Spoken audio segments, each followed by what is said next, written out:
آپ صلی اللہ علیہ وآلہ وسلم کی زندگی کے بارے میں جاننا کیوں ضروری ہے؟ کیا ان کی زندگی ہمارے لیے فائدہ مند ہے یا نہیں؟ کیوں ہم ان کی پوری زندگی کو پڑھیں؟ کیا آپ نے کبھی ان سوالات کا جائزہ لیا؟ اگر نہیں تو چلے میں آپ کو بتاتی ہوں۔ اللہ تعالیٰ نے دنیا میں 1,24,000 انبیاء اور رسول بھیجے۔ ان کا مقصد آپ کے لحاظ سے کیا ہو سکتا ہے؟ میرے خیال میں آپ بھی میری طرح یہی سوچتے ہوں گے کہ اللہ تعالیٰ نے نبی اور رسول اس لیے بھیجے تاکہ وہ اللہ کا پیغام لوگوں کو دے سکیں۔ جی ہاں، آپ نے بالکل صحیح سوچا، کیونکہ اللہ نے انبیاء اور رسول کو بھیجا ہی اسی لیے تھا کہ وہ اللہ کا پیغام لوگوں کو دیں۔ اب اللہ کا پیغام لوگوں کو دینے کا مقصد کیا ہے؟ اس بارے میں بھی مجھے امید ہے کہ آپ جانتے ہوں گے۔ اس کا مقصد یہ تھا کہ لوگوں کو دنیا میں رہنے کا طریقہ بتایا جائے، لوگوں کو یہ بتایا جائے کہ وہ ایک دوسرے کے ساتھ کیسے تعلقات رکھیں، دوسروں کی کیسے مدد کریں، دوسروں کے ساتھ کیسا برتاؤ رکھیں، ہمسایوں کے ساتھ کیسا سلوک رکھیں، ماں باپ کی کیسے عزت کریں، وغیرہ وغیرہ۔ اور بھی بہت زیادہ مقاصد ہیں، میرے لیے وہ سب بتانا ناممکن ہے کیونکہ اس کے لیے بہت زیادہ ٹائم چاہیے۔ اب آپ کو میں یہ بتاتی ہوں کہ انبیاء کی زندگی، ان کے حالات پڑھ کر ہمیں کیا فائدہ ہوگا۔ فائدہ ہے نا، کیونکہ انبیاء بالکل اسی طرح زندگی گزارتے تھے جیسے اللہ نے حکم دیا تھا۔ وہ ہماری طرح اللہ کی نافرمانی نہیں کرتے تھے۔ انہیں جو اللہ کا حکم ملتا وہی ان کی زندگی کا مقصد ہوتا تھا۔ لیکن آج ہم لوگوں کی زندگی کا کیا مقصد ہے؟ کبھی ہم نے یہ سوچا؟ کیا کبھی ہم نے اپنا گول سیٹ کرنے کے بعد یہ سوچا کہ یہ اللہ کی مرضی کے مطابق ہے یا نہیں؟ ہم تو صرف اور صرف یہ دیکھتے ہیں کہ دنیا کے لوگوں کو یہ سب پسند ہے یا نہیں، اور ہم یہ دیکھتے ہوئے ان کی مرضی کے مطابق کام کرنا شروع کر دیتے ہیں۔ فار ایگزامپل، اللہ تعالیٰ کو یہ پسند نہیں کہ اس کے بندے آپس میں جھگڑیں، لیکن ہم لڑتے ہیں کیونکہ ہمارے لیے اللہ کی بات کی کوئی اہمیت ہی نہیں ہے۔ ہمیں اس بات سے کوئی فرق نہیں پڑتا کہ اللہ ہم سے ناراض ہوتے ہیں یا نہیں۔ اور آج کل جو ٹک ٹاک اور بھی بہت سی اپلیکیشنز کا جو ٹرینڈ چل رہا ہے، اس میں مسلمان لڑکیاں ناچتے گاتے بغیر دوپٹے کے نظر آ رہی ہیں۔ کیا کبھی ہم نے سوچا کہ اللہ نے یہ سب کرنے سے منع کیا ہے، ہم پھر بھی یہ کرتے ہیں؟ تو ہم یہ کیوں کرتے ہیں؟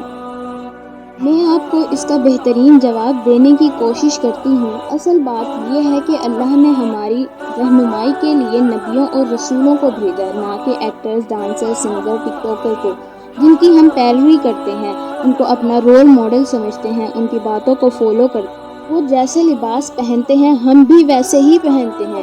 آپ کو کبھی یہ خیال آیا کہ جو ٹک ٹاکرز، ایکٹرز، سنگر، ڈانسرز ہمیں جو کچھ سکھاتے ہیں، کیا اس پر عمل کر کے ہم جنت میں جا سکتے ہیں؟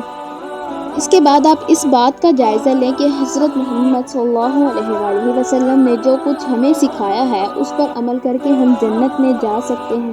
یقیناً آپ کو اپنا جواب مل ہی گیا ہوگا کہ حضرت محمد صلی اللہ علیہ وآلہ وسلم کی بتائی باتوں پر عمل کر کے ہم جنت میں جا سکتے ہیں، نہ کہ ٹک ٹاکر، سنگر، ایکٹرز اور ڈانسرز کی باتوں پر عمل کر کے۔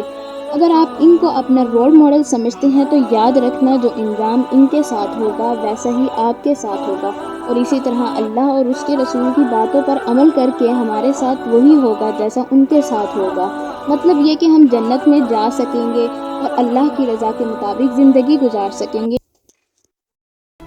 اسی کے ساتھ آپ کو ایک اور انٹرسٹنگ بات بتاتی چلوں کہ جو نان مسلمز ہوتے ہیں، ان کا یہ کہنا ہے کہ جو قرآن لکھا گیا ہے وہ 1400 سال پہلے لکھا گیا تھا، اور اتنی صدیوں کے بعد کیا حالات ویسے ہی رہتے ہیں؟ ہمیں ٹائم کے ساتھ اپڈیٹ کرتے رہنا چاہیے۔ ایک حد تک ان کا سوال صحیح بھی ہے، لیکن میں ان سے ایک سوال کرنا چاہتی ہوں کہ ہم کسی بھی سسٹم کو اپڈیٹ کب کرتے ہیں؟ یقیناً آپ بھی یہی کہیں گے، ہم سسٹم کو تب اپڈیٹ کرتے ہیں جب اس میں کسی چیز کی کمی رہ گئی ہو یا کوئی چیز غلط ہو۔ لیکن قرآن ایک ایسی واحد کتاب ہے جس کو اپڈیٹ کرنے کی کوئی ضرورت نہیں ہے، کیونکہ وہ واحد کتاب ہے جسے اللہ نے لکھا ہے۔ اس کتاب کے مصنف اللہ ہیں، اور اللہ نے اس بات کا قرآن میں کھلا چیلنج بھی کیا ہے کہ کوئی غلطی نکال سکتا ہے تو وہ نکال کر دکھائے۔ کوئی بھی ایسا انسان نہیں ہے جو قرآن میں غلطی نکال سکے، اور نہ ہی کبھی نکال سکے گا، کیونکہ اس کے رائٹر اللہ ہیں جس نے ہمیں بنایا ہے، اور ہماری کیا حیثیت ہے۔ جو ہم اس کی بنائی کتاب کو غلط کہیں۔ اسی لیے قرآن ایک واحد کتاب ہے جو تا قیامت انسانوں کی رہنمائی کرتی رہے گی، اور اسی طرح آپ صلی اللہ علیہ وآلہ وسلم کی زندگی بھی ہمارے لیے رہنمائی کا ذریعہ ہے، کیونکہ وہ دنیا کے واحد انسان ہیں جن کی زندگی کا ایک ایک لمحہ ہمیں جنت کے قریب لے کر جاتا ہے، اللہ سے ملاتا ہے، گناہوں سے روکتا ہے اور بہت کچھ سکھاتا ہے۔ اسی لیے آپ صلی اللہ علیہ وآلہ وسلم کی زندگی کے بارے میں پڑھنا اور اس پر عمل کرنا نہایت ضروری ہے۔ مجھے امید ہے کہ آپ کو اس ویڈیو کا مقصد سمجھ آ گیا ہوگا، اور آخر میں بس آپ سے یہ کہنا چاہوں گی کہ اگر آپ کو اس ویڈیو سے تھوڑا سا بھی فائدہ ہوا ہے تو اس ویڈیو کو اپنے دوستوں اور گھر والوں کے ساتھ ضرور شیئر کرنا اور ان کو آگے بڑھانے میں میری مدد کریں، اور اگر آپ نے کچھ بھی اچھا سیکھا ہو تو اس پر عمل ضرور کرنا۔ شکریہ۔